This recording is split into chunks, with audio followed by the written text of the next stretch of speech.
Allora siamo con Davide Banini per l'Hockey Follonica. Davide, un risultato che è stato in bilico per pochi minuti, nel finale un Follonica che non ha avuto problemi ad amministrare e guadagnare i 3 punti.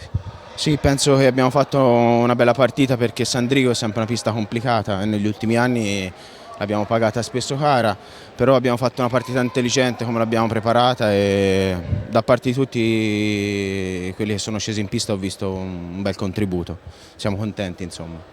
Ma ovviamente quello di questa sera, oltre al di là della vittoria di 3 punti, importante test di prova in vista della partita di sabato dove ospiterete proprio la corazzata del Trissino. Sì, probabilmente Trissino alla fine farà un campionato a parte per la squadra che ha, però noi abbiamo tutta l'intenzione di fare il meglio che possiamo, cercheremo di preparare la partita al meglio, abbiamo praticamente un giorno e mezzo, però cercheremo di fare una bella partita. Ovviamente 3 punti che portano anche morale, soprattutto per quello che è successo in questo weekend, dove purtroppo, non per colpa vostra, siete stati eliminati dalle Champions.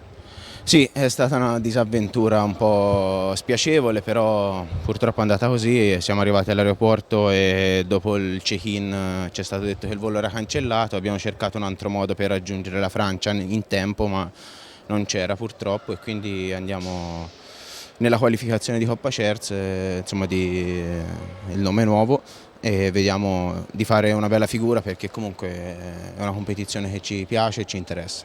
E dunque cammino in Europa che può continuare comunque per l'Hockey Follonica. In bocca al lupo a voi.